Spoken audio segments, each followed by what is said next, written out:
വിശദമായി കടക്കുകയാണ് news trends. പ്രധാനമായും മത്സ്യത്തൊഴിലാളി മേഖലയ്ക്കുണ്ടാകുന്ന ഒരു അസാധാരണ പ്രതിസന്ധിയാണ്. കഴിഞ്ഞ ദിവസത്തെ ആലപ്പുഴയിൽ നിന്നുണ്ടായ കാഴ്ചകൾക്ക് സമാനമായി കൊച്ചിയിലെ മത്സ്യത്തൊഴിലാളികളും ഗുരുതര പ്രതിസന്ധിയിലാണ്. കപ്പൽ ചതിയാണ് ഇതിന് കാരണം. നോക്കാം കപ്പൽ ചതി.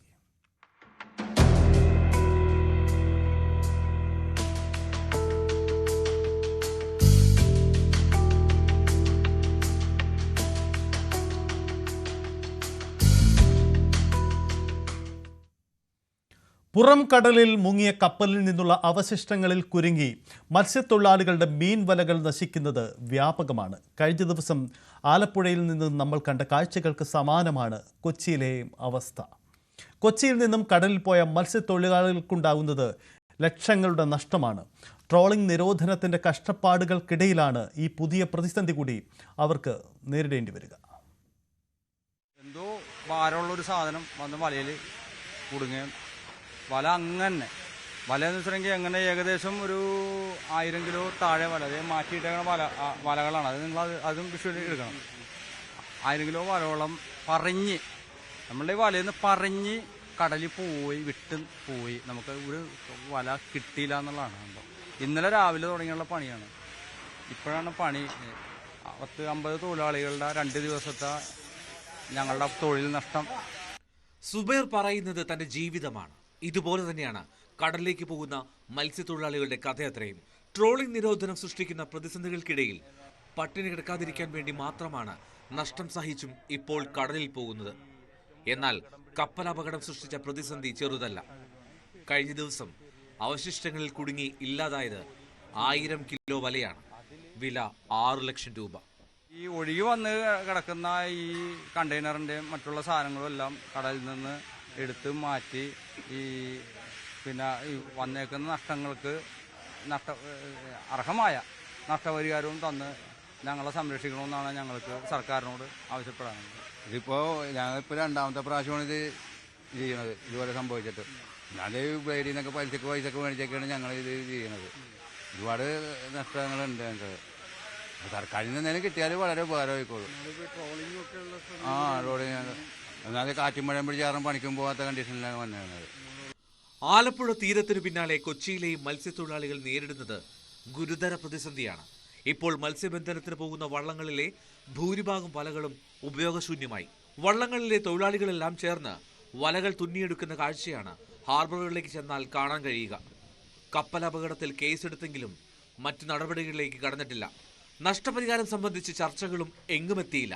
എന്നാൽ മത്സ്യത്തൊഴിലാളികളുടെ ദുരിതം കടലോളം ആഴത്തിൽ വർദ്ധിക്കുന്നു. ന്യൂസ് 18 കൊച്ചി. അതാണ് മത്സ്യത്തൊഴിലാളികളുടെ അവസ്ഥ. ഡാനി ഇപ്പോൾ ചേരുന്നുണ്ട് കൊച്ചിയിൽ നിന്നും. ഡാനി, എന്താണ് ഈ മത്സ്യത്തൊഴിലാളികളുടെ അവസ്ഥയുടെ ഇപ്പോൾ ഒരു യഥാർത്ഥ ചിത്രം എത്രയാണ്? എത്ര വലിയ നാശനഷ്ടമാണ് ഈ മേഖലയിൽ അവർക്ക് നേരിടേണ്ടി വരുന്നത്?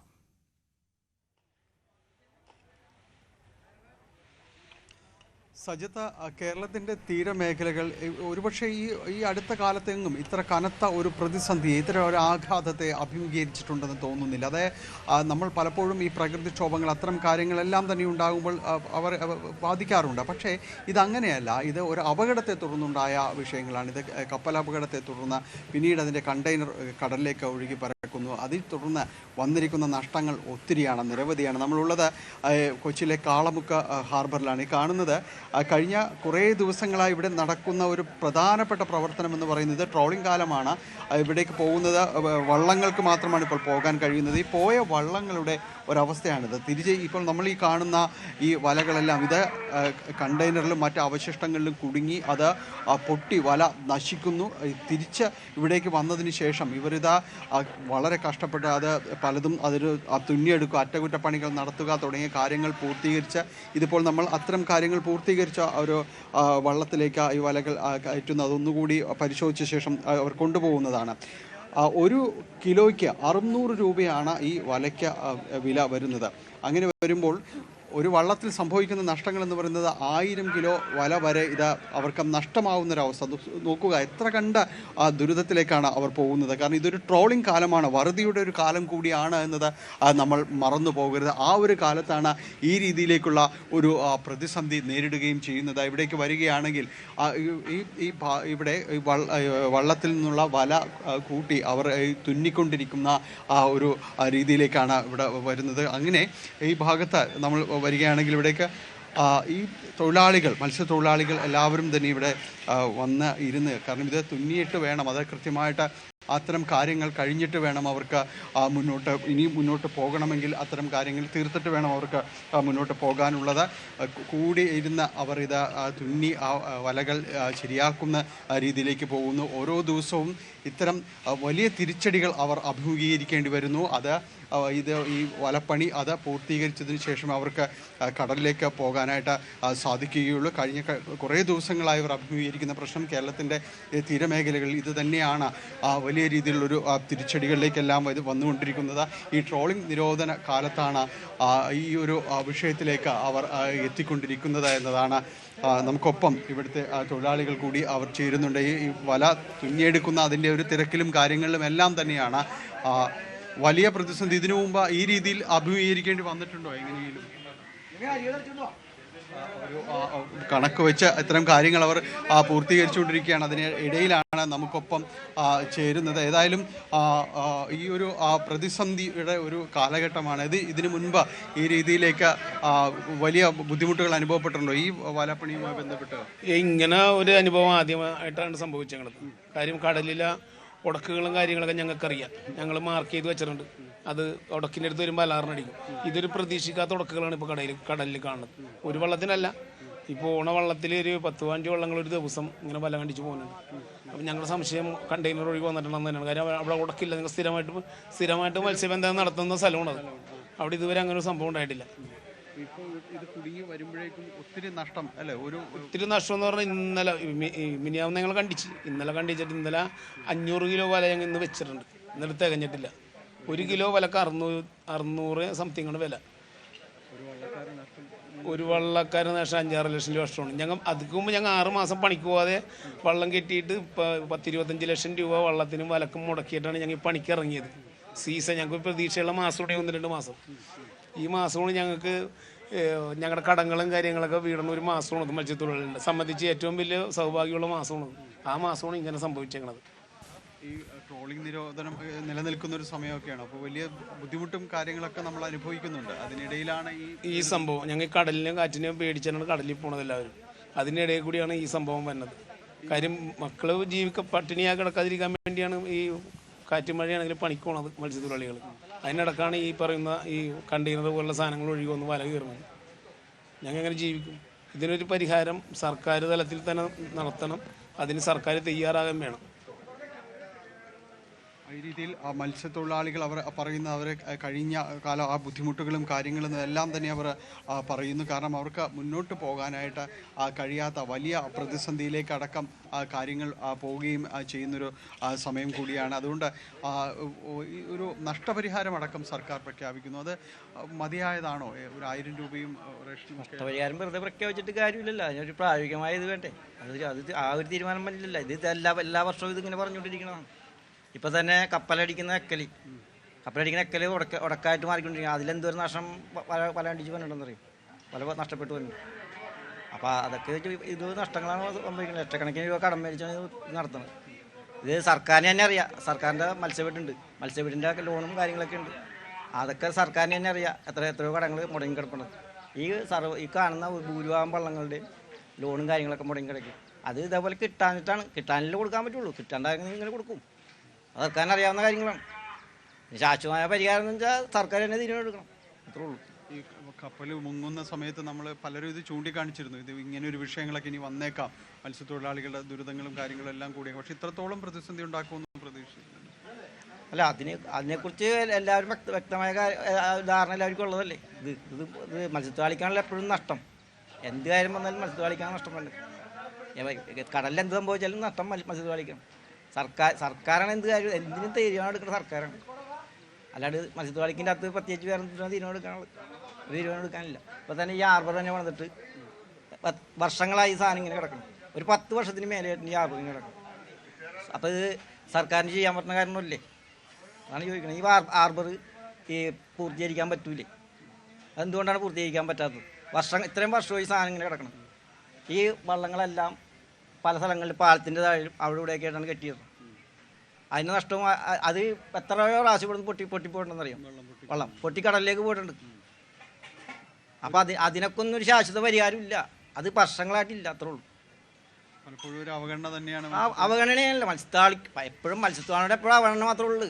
പിന്നെ ഇപ്പം ഈ കണ്ടെയ്നർ മുങ്ങിയതിൻ്റെ പുറത്ത് 1000 രൂപ സർക്കാർ പ്രഖ്യാപിച്ചിട്ടുണ്ട്. 1000 രൂപ കൊണ്ട് എങ്ങനെ ജീവിക്കും ഈ മത്സ്യത്തൊഴിലാളികൾ? അങ്ങനെ ജീവിക്കും പറ്റുമോ ജീവിക്കാൻ? ഒരു കുടുംബം ജീവിക്കണമെങ്കിൽ എത്ര കാശ് വേണമെന്ന് എല്ലാവർക്കും വ്യക്തമായിട്ട് അറിയാം. അതിന് ഇതെന്ത് കാര്യത്തിന് ഈ കാര്യത്തിനൊക്കെ നടപടി എടുക്കുക സർക്കാരിന് മാത്രം എടുക്കാനുള്ളൂ. ജനങ്ങൾക്ക് എന്ത് നടപടി എടുക്കാൻ? തൊഴിലാളികൾക്ക് നഷ്ടം അതിന് സർക്കാർ തന്നെ തീരുമാനിക്കണം, അല്ലാണ്ട് വേറെ ഒന്നുമില്ല. എന്തായാലും സജിത്ത്, അത്ര കണ്ട ഒരു പ്രതിഷേധങ്ങൾ ശക്തമാണ്. പക്ഷെ അങ്ങനെ പ്രതിഷേധിച്ചിരുന്നാൽ അവരുടെ വീട്ടിലേക്ക് മുന്നോട്ട് പോകാനായിട്ട് സാധിക്കുകയുമില്ല. അതുകൊണ്ട് ഈ കാര്യങ്ങൾ ഇതിൻ്റെ ഒരു അറ്റകുറ്റപ്പണികളെല്ലാം തന്നെ പൂർത്തിയാക്കേണ്ടതുണ്ട്. അതുകൊണ്ട് എല്ലാ ഒരു പ്രതിഷേധങ്ങൾക്കിടയിലും അവർ ആ ജോലി അവരുടേത് തുടർന്നുകൊണ്ടേയിരിക്കുകയാണ്. ഏതായാലും ഇവരെ ചേട്ടാ, ഇപ്പോൾ ദിവസങ്ങളായിട്ട് ഇത് തന്നെയാണോ ഇങ്ങനെ ചെയ്തുകൊണ്ടിരിക്കുന്നത്? എന്തോ വല നെയ്യൽ തന്നെയാണോ? ഞങ്ങൾ ജലനിധി വെള്ളത്തിൽ പോണ പണിക്കാരിറങ്ങാം. ഞങ്ങളുടെ ഇന്നലത്തെ വലാടി എന്ന് പറഞ്ഞാൽ ഒരു 10 ഒരുപാട് മീൻകായിട്ട് പിന്നെ ഈ അത് തട്ടി വലയൊക്കെ പൊട്ടി പൊളിഞ്ഞ് കീറിപ്പോയി. കണ്ടെയ്നർ തട്ടി പൊളിഞ്ഞ് കീറിപ്പറിഞ്ഞ് പോയല്ല.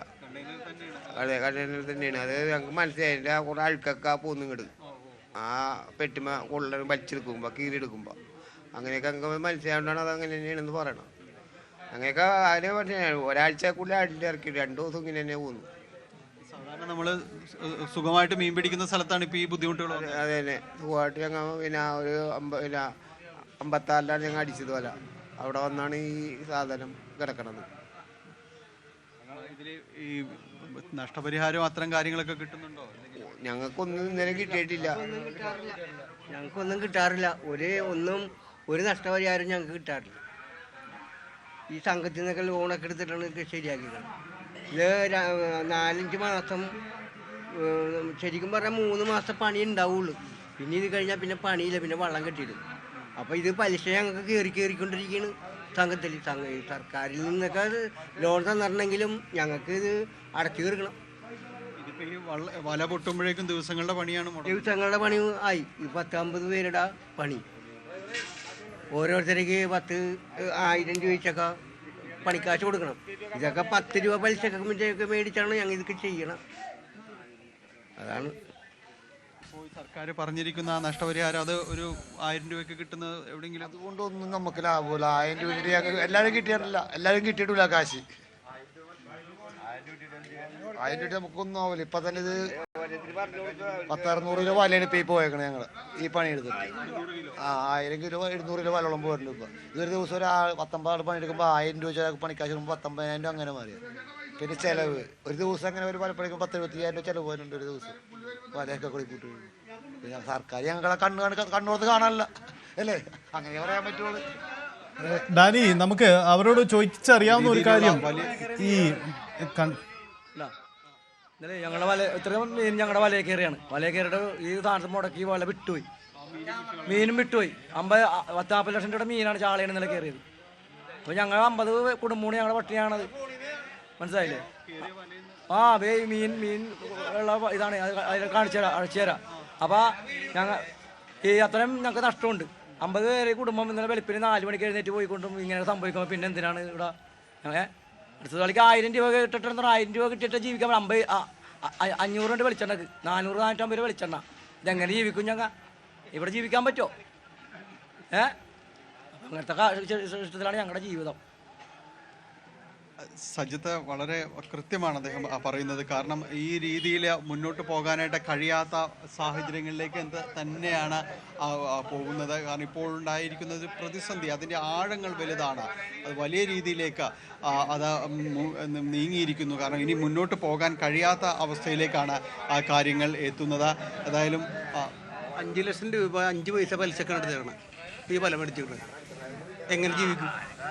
ഇപ്പൊ നമ്മൾ പൊട്ടിയ വല മേടിക്കാൻ വേണ്ടി അതും പലിശക്ക് ആ പലിശക്ക് എടുത്ത് 5 ലക്ഷം രൂപ പലിശക്ക് എടുത്തിട്ടാണ് വല ഉണ്ടാക്കണേ, മാറ്റി വെച്ചണൊക്കെ കൂടി കണ്ടിച്ച് കീറി നാശമായി പോയി. ആ വീഡിയോ ഒന്ന് കണ്ടു നോക്ക്, ഇന്നലെ ചള മീൻ മേലെ കയറിയത് അതെടുത്ത് ലൈവിലിട്. അദ്ദേഹം പറയുന്നത് ഈ പ്രതിസന്ധികൾക്കിടയിലും അവർ ഈ ട്രോളിംഗ് നിരോധന കാലത്തും മത്സ്യബന്ധനത്തിന് പോകുന്നു. പക്ഷേ ആ വല പൂർണ്ണമായും തന്നെ നഷ്ടപ്പെടുന്ന ഒരു അവസ്ഥയിലേക്ക് വന്നു. 5 ലക്ഷം രൂപ ഇന്നലെ വായ്പ എടുത്ത് പലിശയ്ക്ക് പണം വാങ്ങിച്ചാണ് വല ഇവിടേക്ക് കൊണ്ടുവന്നത്. അന്നിപ്പോൾ അത് കൂട്ടിയോജിപ്പിക്കുന്ന കാര്യങ്ങളും എല്ലാം തന്നെ നടക്കുകയാണ്. അങ്ങനെ പ്രതിസന്ധികളിൽ നിന്ന് പ്രതിസന്ധികളിലേക്ക് മത്സ്യത്തൊഴിലാളികളുടെ ജീവിതം നീങ്ങുന്നു. അതിൽ നാമമാത്രമായ നഷ്ടപരിഹാരം കൊണ്ട് അവർ എവിടെയും എത്തുകയില്ല എന്ന് നമുക്ക് അവർ പറയുന്നത് കേൾക്കുമ്പോൾ തന്നെ അറിയാം. ഇതിൽ വലിയ രീതിയിലുള്ള ഇടപെടലുകൾ അടക്കം ആവശ്യമാണ്. ഇന്ന് ഹൈക്കോടതിയിലടക്കം കേസ് പരിഗണനയ്ക്ക് എല്ലാം തന്നെ വരികയും ചെയ്യുന്നുണ്ട്. ഏതായാലും വലിയ പ്രതിസന്ധിയെ തന്നെ അഭിമുഖീകരിച്ചുകൊണ്ട് തന്നെയാണ് മത്സ്യത്തൊഴിലാളികൾ അവർ മുന്നോട്ട് പോകുന്നത്. കാരണം മുങ്ങിയ കപ്പലിൽ നിന്നുള്ള കണ്ടെയ്നറുകൾ തന്നെയാണ് ഈ ഗുരുതര പ്രതിസന്ധി സൃഷ്ടിക്കുന്നതെന്ന് അവർ വിശ്വസിക്കുന്നു. അവർ അതിന് വ്യക്തമായ രീതിയിൽ തന്നെ അവർ അത് പറയുകയും ചെയ്യുന്നു. നാളിതുവരെ ഇല്ലാത്ത സ്ഥലങ്ങളിലാണ് ഈ വല വീശുമ്പോഴുണ്ടാകുന്ന തിരിച്ചടികളും കാര്യങ്ങളും എല്ലാം തന്നെ എത്തുകയും ചെയ്യുന്നത്. എന്തായാലും ഇത് വൈപ്പിൻ കാളമുക്ക് ഹാർബറിൽ നിന്നുള്ള കാഴ്ചയാണ്.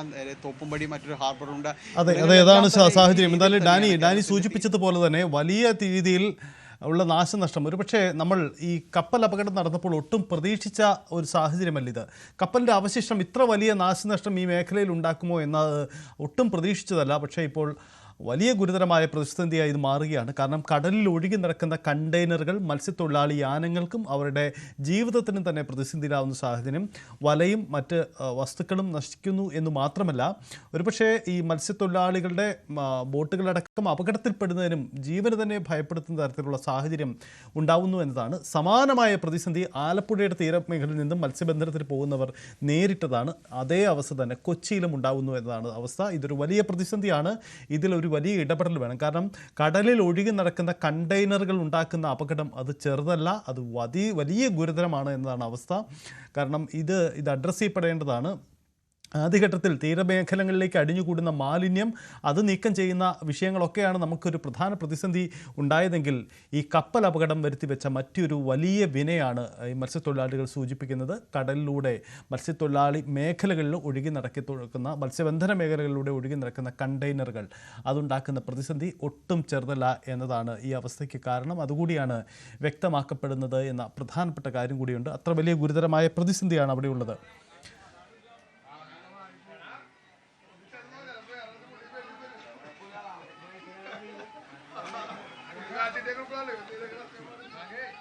പ്രേക്ഷകർ ഇപ്പോൾ കാണുന്ന ദൃശ്യങ്ങൾ നേരത്തെ മത്സ്യത്തൊഴിലാളികൾ സൂചിപ്പിച്ച ആ ദൃശ്യമാണ്. അതായത് വലിയ രീതിയിൽ ഇന്നലെ വലയിൽ കുടുങ്ങിയ 4 ലക്ഷത്തിലധികം അവർ സൂചിപ്പിക്കുന്നത് പോലെ മീൻ വലിയ രീതിയിൽ ചാകര ഉണ്ടായിരുന്നു. പക്ഷേ അത് ഈ വലയുടെ പ്രശ്നം മൂലം അത് നഷ്ടപ്പെട്ടു പോകുന്ന അവസ്ഥ ഉണ്ടായിരുന്നതാണ്. യെസ് ഡാനി പറയാം.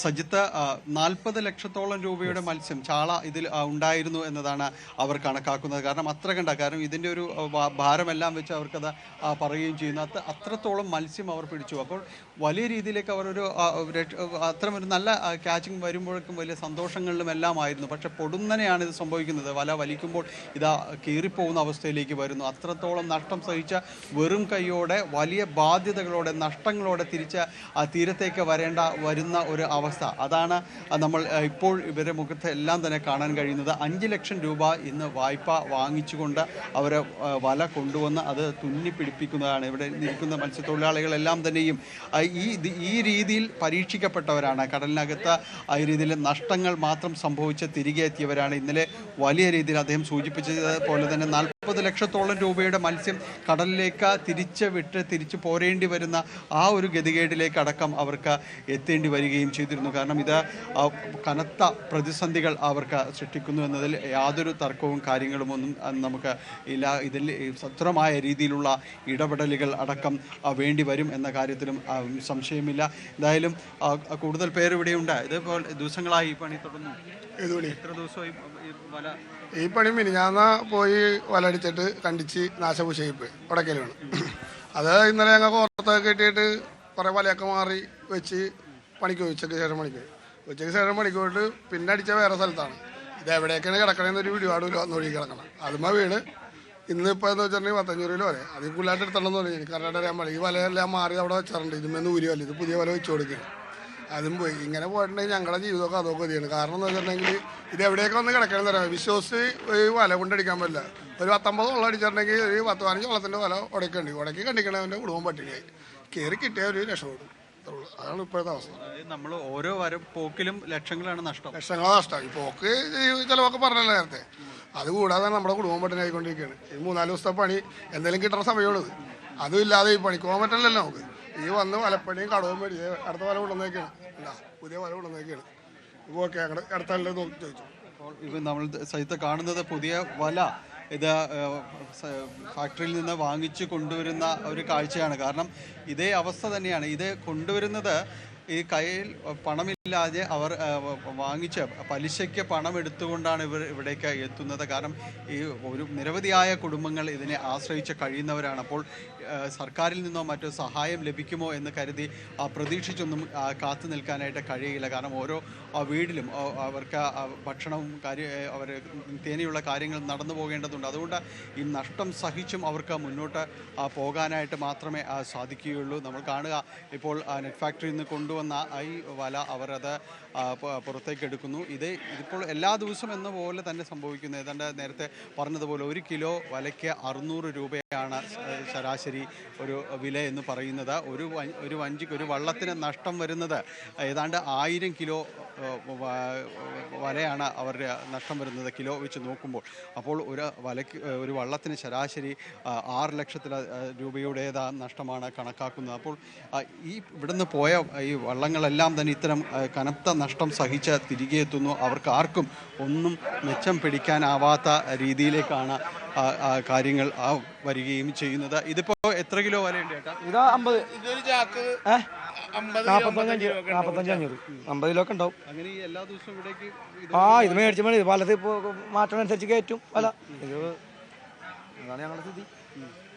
ഞങ്ങൾ ലക്ഷക്കണക്കിന് രൂപയാണ് പലിശക്ക് മേടിച്ചിട്ട് ഇപ്പോൾ ഇറക്കിക്കൊണ്ടിരിക്കണം അരി വാങ്ങിക്കാൻ വേണ്ടി. കാര്യം സീസണിൽ ഞങ്ങളുടെ ഏറ്റവും വലിയ പ്രതീക്ഷയുള്ള മാസങ്ങളാണിത്. ഈ സീസൺ പണിയാണ് ഞങ്ങളുടെ. അതിൽ തന്നെ നമ്മൾ നഷ്ടം വന്നാൽ പിന്നെ തിരിച്ചു കയറാൻ ഒരുപാട് ബുദ്ധിമുട്ടാണ്. എത്ര കൊല്ലം എടുക്കും ഇതിനകത്ത് തിരിച്ചു കയറാനായിട്ട്? ഇത്ര ആൾക്കാരിന്ന് കഷ്ടപ്പെടാറുണ്ട്. പണിക്ക് പോകാൻ പറ്റില്ല. അതായത് ഈ സമയത്ത് ഈ ചാളപ്പണി നടക്കണം. ഭയങ്കര വിലയുള്ള സമയമാണ്. ഈ സമയത്ത് നമുക്ക് പണിക്ക് പോകാൻ പറ്റില്ലെങ്കിൽ പിന്നെ ഈ ഒരു കൊല്ലം പോയിട്ട് കാര്യമില്ല. ആകെയുള്ള ഞങ്ങളുടെ കടങ്ങളും എല്ലാം വീടുന്ന ഒരു മാസങ്ങളാണ് ഈ വരുന്നത് നടക്കുന്നത്. സർക്കാർ ഇടപെടൽ നടത്തിയാലും ഈ ഒരു നഷ്ടം നികത്തി പോരും തോന്നുന്നുണ്ടോ? സർക്കാർ ഇടപെടൽ നടത്തിയാന്ന് പറഞ്ഞാൽ സർക്കാർ അവരെ കൊണ്ട് ഈ മത്സ്യത്തൊഴിലാളികളെ സംരക്ഷിക്കുന്ന രീതിയിലുള്ള കാര്യങ്ങൾ ചെയ്യിക്കണം. അവരെ കൊണ്ട് കമ്പനിയെ കൊണ്ട് കപ്പൽ കമ്പനിയെ കൊണ്ട് ചെയ്യിക്കണം. കപ്പൽ കമ്പനിയാണ് ഉത്തരവാദികൾ. അവർ കോടിക്കണക്കിന് ആസ്തിയുള്ള ആൾക്കാരാണ്. ഈ തൊഴിലാളികൾ എന്ത് തെറ്റ് ചെയ്തിട്ടാണ്? അവരെ കൊണ്ട് ഈ നഷ്ടം വന്ന മത്സ്യത്തൊഴിലാളികൾക്ക് അവരുടെ സംരക്ഷണത്തിന് വേണ്ടിയുള്ള സാമ്പത്തിക സഹായങ്ങൾ ചെയ്യിക്കണം സർക്കാർ. കേരള സർക്കാരും കേന്ദ്ര സർക്കാരും ഇതിനു വേണ്ടി ഇടപെട്ട് കാര്യങ്ങൾ ചെയ്യണം. അതാണ് ഞങ്ങളുടെ ആവശ്യം. അദ്ദേഹം പറഞ്ഞത് വളരെ വ്യക്തമാണ്. കാരണം ഇതിൽ കൃത്യമായൊരു ഇടപെടൽ നടത്തണം. കപ്പൽ കമ്പനികളിൽ നിന്ന് തന്നെ നഷ്ടപരിഹാരം ഈടാക്കണം. ഒന്നും ചെയ്യാത്ത തങ്ങൾക്ക് ഈ ഒരു ഇതിൻ്റെ ഒരു ചോദിച്ചറിയേണ്ട ഒരു കാര്യം, ഈ ഡാനി അവരോട് നമുക്ക് ചോദിച്ചറിയേണ്ട ഒരു കാര്യം, ഇവർ മത്സ്യബന്ധനത്തിന് പോകുമ്പോൾ ഈ കണ്ടെയ്നറുകൾ എന്ത് തരത്തിലുള്ള പ്രതിസന്ധിയാണ്? കാരണം ഇവർ സൂചിപ്പിക്കുന്നതനുസരിച്ച് ഇവരുടെ മത്സ്യബന്ധന ഉപകരണങ്ങൾ നശിക്കുന്നു എന്ന് മാത്രമല്ല, ഒരുപക്ഷെ അവരുടെ യാത്രയ്ക്ക് പോലും വലിയ അപകടത്തിന് സാധ്യതയുണ്ടല്ലോ. അപ്പോൾ ഇത് കടലിൽ ഒഴുകി നടക്കുകയാണോ അതോ അടിത്തട്ടിൽ അടിമേഖലയിൽ കുടുങ്ങിക്കിടക്കുകയാണോ? എന്താണ് അവർക്ക് ഈ ഉൾക്കടലിലേക്ക് ചെല്ലുമ്പോൾ ഒരവസ്ഥ? അതൊന്ന് പങ്കുവയ്ക്കാമോ? ഒരുമായി ചോദിച്ചറിയാമോ? ചിലരെല്ലാം തന്നെ ഈ വല തുന്നി അതിലേക്ക് തിരിച്ച് കടലിലേക്ക് പോകാൻ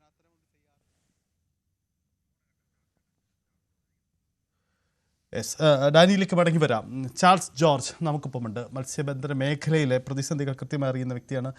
ശ്രീ ചാൾസ് ജോർജ്, ഈ നമ്മൾ പ്രതീക്ഷിച്ചതാണ് കപ്പൽ അപകടം വന്നപ്പോൾ. ഞാൻ ഓർക്കുന്നു താങ്കൾ അടക്കമുള്ളവർ ചൂണ്ടിക്കാട്ടിയതാണ് ഇത് തീരത്തേക്ക് ഇതിൻ്റെ അവശിഷ്ടങ്ങൾ അടിയുന്നത് മാത്രമല്ല, ഈ കണ്ടെയ്നറുകൾ കടലിൽ ഒഴുകി നടക്കുമ്പോൾ അതുണ്ടാക്കുന്ന വലിയ പ്രതിസന്ധി കൂടിയുണ്ട്. യഥാർത്ഥത്തിൽ നമ്മൾ എന്ത് ബുദ്ധിമുട്ടുണ്ടാകുമെന്ന് കരുതിയോ അത് തന്നെ സംഭവിച്ചിരിക്കുന്നു. ഇത് മത്സ്യബന്ധന ഉപകരണങ്ങൾ നശിക്കുന്നു, അപകട സാധ്യതകളേറുന്നുണ്ട്. ഈ വിഷയത്തിൽ എന്ത് പരിഹാര സാധ്യതയാണ് ഉള്ളത്? ഇതിൻ്റെ അകത്ത് കപ്പൽ കമ്പനിയുമായി സർക്കാർ ഒരു ധാരണ ഉണ്ടാക്കാതെ ഇതിനൊരു പരിഹാരം ഉണ്ടാവില്ല എന്ന് തന്നെയാണോ? അങ്ങനെയാണ് വിശ്വസിക്കേണ്ടത്. കാരണം ഇതുമായി ബന്ധപ്പെട്ടുകൊണ്ട് കേന്ദ്ര ഷിപ്പിംഗ് മിനിസ്ട്രിയുടെ ഷിപ്പിംഗ് ശ്യാം ജഗന്നാഥൻ എറണാകുളത്ത് പത്രസമ്മേളനം നടത്തി. നിങ്ങളൊക്കെ കേട്ടാണല്ലോ പരിപാടി. ഈ 28 തീയതി മെയ് 28 ജൂലൈ 3 മുഴുവൻ അവശിഷ്ടം മാറ്റണമെന്ന് കപ്പൽ കമ്പനിക്ക് അന്ത്യശാസ്ത്രം കൊടുത്തു പോയി അദ്ദേഹം. ഡൽഹിയിലേക്കും പോയി. കപ്പൽ കമ്പനിക്കാര് ന്യൂസിലൻഡിൽ വരുന്നു, വിയന്നയിൽ വരുന്നു. അതുണ്ടായത്. ഇപ്പോഴും കാര്യങ്ങൾ വഞ്ചി തിരുനക്കരയിലാണ് ഇപ്പോഴും. കാരണം ഞങ്ങൾ അന്ന് ഉന്നയിച്ച എല്ലാ കാര്യങ്ങളും ഇപ്പോൾ ശരിവെക്കപ്പെട്ടിരിക്കുകയാണ്. ഈ കപ്പലിന്റെ അവശിഷ്ടങ്ങൾ ഒഴുകി കിടക്കുന്നത്. ഇന്നലെ കൊച്ചിയിൽ മാത്രം 10 കണ്ടെയ്നറുകളാണ് പല ചാൾസ് ജോർജ് ടെലിഫോൺ ബന്ധം വിച്ഛേദിച്ചിരിക്കുകയാണ്. എന്തായാലും അദ്ദേഹം സൂചിപ്പിക്കുന്നത് പോലെ ഈ തീരമേഖലകളോടറിഞ്ഞ് പ്രത്യേകിച്ച് മത്സ്യബന്ധന മേഖലകളിലേക്ക് ഈ കണ്ടെയ്നറും അതിൻ്റെ അവശിഷ്ടങ്ങളും ഒഴുകി നടക്കുന്നു. അതാണ് വലിയ പ്രതിസന്ധിയായി മാറുന്നത് എന്നതാണ് സാഹചര്യം. മത്സ്യത്തൊഴിലാളികൾക്ക് ഈ കപ്പൽ അപകടമുണ്ടായത് മൂലം അതിൻ്റെ പ്രശ്നങ്ങൾ മൂലം മത്സ്യത്തൊഴിലാളികൾക്ക് അവിടെ നിരോധനമുണ്ടായത് ഒരു പ്രതിസന്ധി. രണ്ടാമത് ഈ കപ്പലിൻ്റെ അവശിഷ്ടങ്ങൾ ഉണ്ടാക്കുന്ന മത്സ്യബന്ധന മേഖലയിൽ ഉണ്ടാക്കുന്ന പ്രശ്നങ്ങൾ മറ്റൊരു പ്രതിസന്ധി. അതാണ് ഇപ്പോഴത്തെ അവസ്ഥ. ഡാനി പോൾ തുടരുന്നു എന്ന് കരുതൂ. ഡാനി, ഈ കണ്ടെയ്നറുകൾ എത്ര വലിയ രീതിയിലാണ് ഇവർക്ക് ബുദ്ധിമുട്ടുണ്ടാവുന്നത്? ഇവർ ഈ മത്സ്യബന്ധനത്തിന് ഉൾക്കടലിലേക്ക് ചെല്ലുമ്പോൾ ഈ കണ്ടെയ്നറുകൾ എങ്ങനെയാണ് അവിടെ ഒഴുകി നടക്കുന്നത്? ഇവരുടെ യാത്രകൾക്ക് പോലും തടസ്സമുണ്ടാക്കുന്നുണ്ടോ ഇത്?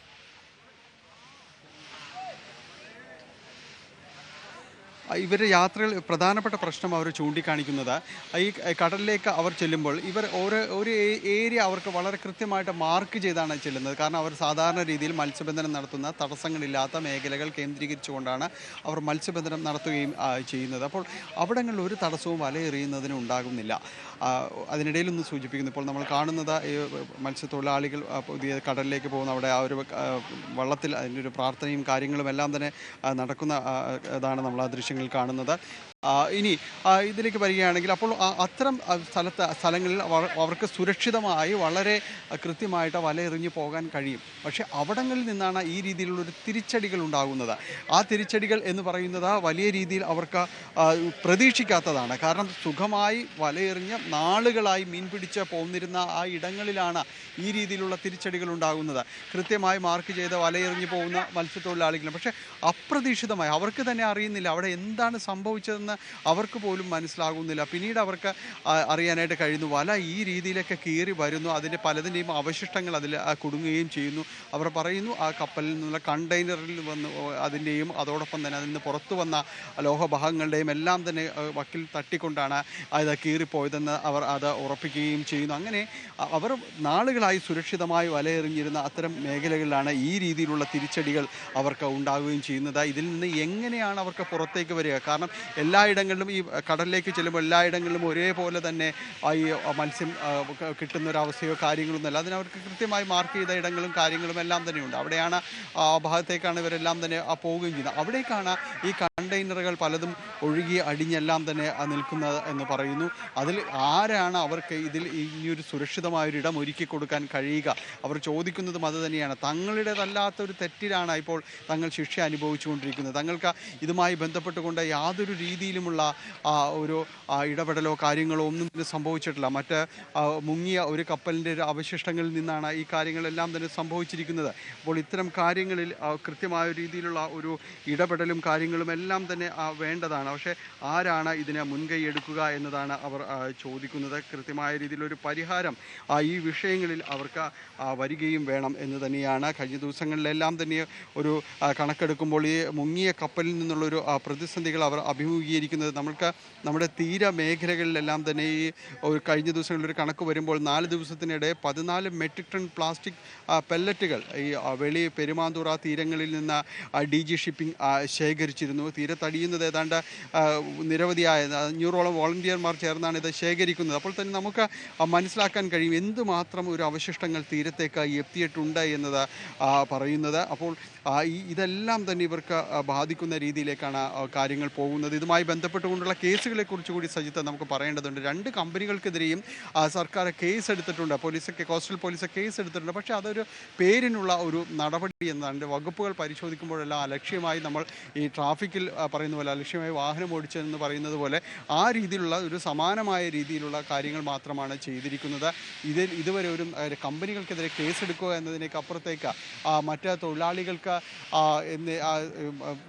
ജീവനക്കാരെ കപ്പൽ ജീവനക്കാരെ ചോദ്യം അല്ലെങ്കിൽ കപ്പലുമായി ബന്ധപ്പെട്ട ആളുകളിൽ നിന്ന് വിശദാംശങ്ങൾ ശേഖരിക്കുന്നതിന് ഒന്നും തന്നെയും പിന്നീട് ഉണ്ടായിട്ടില്ല. പേരിന് ഒരു FIR വന്നു എന്നതിനപ്പുറത്തേക്ക് മറ്റ് ഒരു കാര്യവും ഇക്കാര്യവുമായി ബന്ധപ്പെട്ടുകൊണ്ട് നടന്നിട്ടില്ല എന്നതും ശ്രദ്ധേയമാണ്. കാരണം മറ്റൊന്നും ചെയ്യാൻ കഴിയാത്തൊരവസ്ഥയിൽ തന്നെയാണ്. കാരണം ഇതിന് ഈ DG ഷിപ്പിംഗ് മന്ത്രാലയം അത്തരം കാര്യങ്ങളുടേതെല്ലാം തന്നെ നടപടിക്രമങ്ങളും അതിൻ്റെ പ്രോട്ടോക്കോളും എല്ലാം തന്നെ പാലിക്കേണ്ടതുണ്ട്, മുന്നോട്ട് പോകേണ്ടതുണ്ട്. പക്ഷേ ആ കാര്യങ്ങളെല്ലാം ഒരു ഭാഗത്തുകൂടി നടക്കുന്നു എന്ന് പറഞ്ഞ് ആശ്വാസം കൊള്ളാൻ മാത്രമേ കഴിയാവുന്ന ഒരവസ്ഥ മാത്രമേ നിലവിലുള്ളൂ.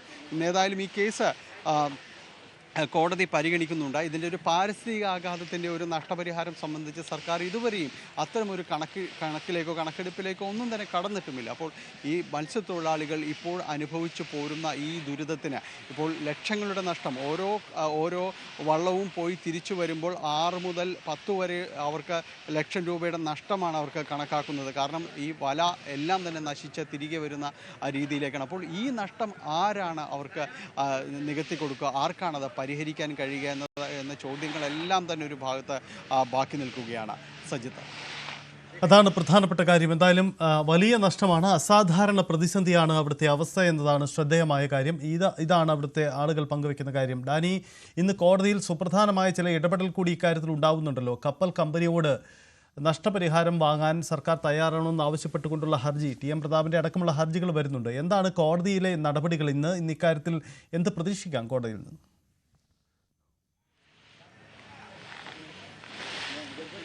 കഴിഞ്ഞ ദിവസങ്ങളിലും കോടതിയിലേക്ക് ഈ കേസ് പരിഗണിക്കുമ്പോൾ ഇതിൻ്റെ ഒരു തുടർ നടപടികൾ, എന്തുമായി ബന്ധപ്പെട്ടാണ് ഈ തുടർ നടപടികൾ സ്വീകരിച്ചിട്ടുള്ളത്, ഈ കേസ് ഏത് രീതിയിൽ എത്തിയിരിക്കുന്നു, അതോടൊപ്പം തന്നെ അതിൻ്റെ വിശദാംശങ്ങൾ എന്താണ് എന്നതടക്കമുള്ള കാര്യങ്ങൾ വിശദീകരിക്കാൻ ആവശ്യപ്പെട്ടിട്ടുണ്ട്. ഇപ്പോൾ വൻഹാ ലൈൻസും അതോടൊപ്പം തന്നെ മറ്റ് ഷിപ്പിംഗ് കമ്പനിക്കുമെതിരെ 2 കമ്പനികൾക്കെതിരെയുമാണ് കേസുകൾ വന്നിട്ടുള്ളത്. അപ്പോൾ ഈ 2 കമ്പനികളിലും അതുമായി ബന്ധപ്പെട്ടുകൊണ്ട് ഇതുവരെ എടുത്ത ഒരു നടപടികളും വിശദാംശങ്ങളും എല്ലാം തന്നെ ഇവരെ അറിയിക്കുകയും വേണം. പക്ഷേ സർക്കാർ ഇതിലൊരു കൃത്യമായ നിലപാട് സ്വീകരിക്കേണ്ടതുണ്ട്. കാരണം ഈ ഒരു പാരിസ്ഥിതിക ആഘാത പ്രശ്നങ്ങൾ സംബന്ധിയായ കാര്യങ്ങൾ ഉൾപ്പെടെ അതിൻ്റെ ഒരു നഷ്ടങ്ങൾ ഉൾപ്പെടെയുള്ള ഒരു കാര്യങ്ങൾ ഇതുമായി ബന്ധപ്പെട്ടുകൊണ്ട് സ്വീകരിക്കണം. പക്ഷേ ഇതിൽ അത്തരം ഒരു തീരുമാനങ്ങളിലേക്ക് കടന്നിട്ടില്ല. നമുക്കറിയാം, തുടക്കത്തിൽ ഇതിൽ കേസെടുക്കാൻ തന്നെ അതിൽ നിന്ന് പിന്നാക്കം പോകുന്നൊരവസ്ഥയുണ്ടായിരുന്നു. പിന്നീട് വലിയ പ്രതിഷേധങ്ങൾ ഇതിനെ തുടർന്ന് ഉയർന്നിരുന്നു. ഒടുവിൽ പരാതിക്ക് പേരിൽ ഒരു ഏറ്റവും അവസാന ഘട്ടത്തിലാണ് കേസെടുക്കുന്നതടക്കമുള്ള നടപടികൾ ഉണ്ടായത്. പക്ഷേ ഇതിൽ നഷ്ടപരിഹാരം അത് മത്സ്യത്തൊഴിലാളികൾക്ക് വന്നതുകൂടി അത് കണക്കിലെടുക്കേണ്ടതുണ്ട്. ഒപ്പം തന്നെയാണ് വലിയ രീതിയിൽ പാരിസ്ഥിതിക ആഘാത പഠനം അത് നടത്തേണ്ടതുണ്ട്. കാരണം ഇപ്പോഴും അത് പ്രതിസന്ധികൾ സൃഷ്ടിച്ചുകൊണ്ടേയിരിക്കുകയാണ്. അപ്പോൾ ഇത് അത്തരം കാര്യങ്ങൾ കൂടി കണക്കിലെടുത്തുകൊണ്ട് കൃത്യമായ റിപ്പോർട്ട് കോടതിക്ക് മുന്നിലേക്ക് എത്തേണ്ടതുണ്ട്. പക്ഷേ സർക്കാർ അതിലേക്ക് കടക്കുന്നതേയുള്ളൂ. ഒരുപക്ഷെ ഇന്ന് കോടതി നടപടികളിൽ എന്തുമാത്രം ഒരു നടപടികളുമായി മുന്നോട്ട് പോയിട്ടുണ്ട് എന്നതടക്കമുള്ള കാര്യങ്ങൾ സർക്കാർ വ്യക്തമാക്കുമെന്നാണ് പ്രതീക്ഷിക്കുന്നത് കോടതിയിൽ നിന്ന്. യെസ്, ഇന്ന് കോടതിയിൽ പ്രതീക്ഷിക്കുന്ന നടപടി അങ്ങനെയാണ്, അതാണ് സംഭവിച്ചിരിക്കുന്നത്. എന്തായാലും മത്സ്യത്തൊഴിലാളി മേഖല നേരിടുന്ന അസാധാരണമായ പ്രതിസന്ധിയിൽ ഇടപെടൽ അത്തരത്തിൽ ഉണ്ടാവണം എന്നതാണ് സൂചിപ്പിക്കുന്ന കാര്യം.